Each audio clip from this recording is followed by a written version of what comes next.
কখনো গাজা কখনো বাবা। গগন সাকিবের এই গানটি থেকে 90 দশকেরও বেশি দর্শকের জনপ্রিয় হয়ে গেছিল।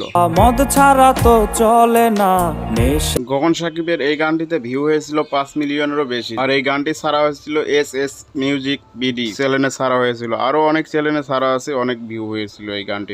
বেঁচে আছি মরার মতো বেঁচে আছি মরার মতো। আপনারা শুধু এই গানটির নাম শুনেই বুঝতে পারছেন এটা আসলে আতিক আসলাম নিলয় ভাইয়ের গান। আর এই গানটিতে হাজার হাজার দর্শকের মন ছুঁয়ে গেছে। মরে গেলে খুঁজবি আমায় সেই দিন। এই গানটি ছাড়া হয়েছিল শামসুল ইউটিউব চ্যানেলে। গানটির ভিউ হয়েছিল 3 মিলিয়ন। গানটির তুমুল ঝড় দেখে তার বউকে দিয়েও গাওয়ানো হয়েছিল এই গানটি।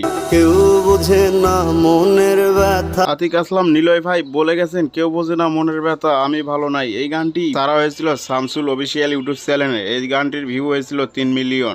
আমি ভালো নাই। এই গানটির জনপ্রিয়তা পাওয়ার জন্য আবার শামসুল ইউটিউব চ্যানেল থেকে তার বউকে দিয়ে এই গানটি গাওয়ানো হয়েছিল। কখনো গাজা কখনো। এই গানটিরও জনপ্রিয়তা অনেক বেশি। এই গানটির ভিউ হয়েছিল 7.4 মিলিয়ন। সো গাইস, কয়েকজন জনপ্রিয় শিল্পীর গান দিয়ে ভিডিও বানানোর ভিউ কার কতটুকু আর কার জনপ্রিয় সেটা কমেন্ট বক্সে কমেন্ট করে জানিয়ে দিন।